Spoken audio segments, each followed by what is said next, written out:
Certains disent que le mot implicite est existante. Autrement dit, il n'y a pas de divinité existante, sauf Allah. Mais c'est une erreur, car cela ne suffit pas à rejeter le polythéisme en totalité. D'ailleurs, cette définition de l'attestation contredit la réalité, parce qu'on voit tous les jours des divinités qui sont adorées en dehors d'Allah.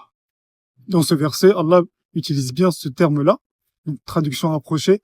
N'as-tu pas vu celui qui prend sa passion pour divinité? Surat Al-Jathiyah, verset 23.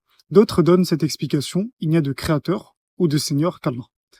C'est biaisé, on ne retrouve pas la notion de mérite, ni celle de l'adoration.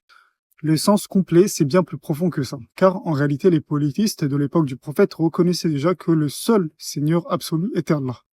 Personne n'est associé à lui dans cela. Le seul créateur, le seul à pouvoir nuire ou profiter, à posséder la royauté tout entière, etc., parmi ses autres attributs. Mais ça ne faisait pas d'eux des monothéistes pour autant.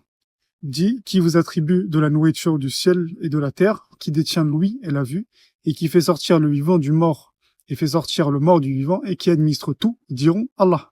Dit alors, ne le craignez-vous donc pas. Surat Yunus, verset 31. Et malgré cette reconnaissance, ils n'ont pas voulu attester de la ilaha illallah. Justement parce qu'ils avaient compris que l'attestation de cette parole impliquait de délaisser toute leur dignité et purifier leur adoration envers Allah. Et ils s'étonnèrent qu'un avertisseur parmi eux leur soit venu, et les mécréants dirent « C'est un magicien, un grand menteur.